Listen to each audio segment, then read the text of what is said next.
There was a famous saying, it was revere the official and despise the people. And that was sort of the attitude of these warrior officials who looked down on everyone else. And Shibusawa was really committed to the idea of more social equality and more opportunity for a wider group of people. In the late Tokugawa period, commercialization had led the samurai fortunes to decline relative to the other classes. And the commoners, that would be artisans, merchants, peasants, their fortunes tended to rise because they benefited from the commercialization of the Tokugawa period. So this just happens to be the 150th anniversary of the Meiji Restoration. So it began in 1867 and carried on into 1868.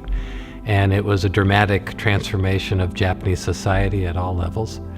They were leaving the feudal Tokugawa period behind, getting rid of the samurai class and the old social hierarchies and establishing a modern capitalist society. He grew up a commoner. His family was a group of farmers, hence the title From Farmer to Financial Giant. And he really was upset with the old social hierarchy where there was limited social mobility between the farming class and the upper samurai warrior class.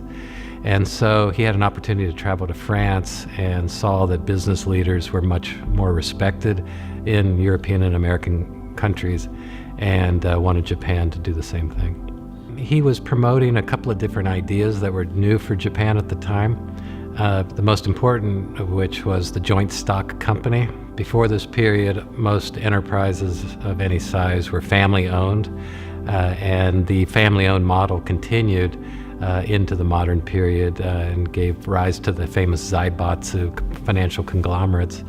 And Shibusawa had a little different idea about how to do that. He wanted to pool capital from different sources and bring in talent from anywhere he could find it and have a more open model of corporate governance.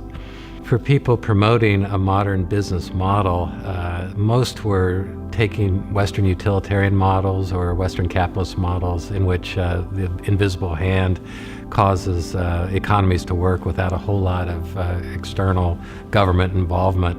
And Shibusawa said, well, no, even though we rely on the market for most allocation decisions, we still have to have a moral core, and he linked that back to Confucianism.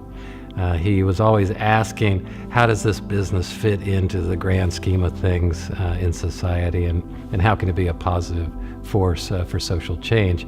And we can ask those same questions even if the answers we come to are different than he did.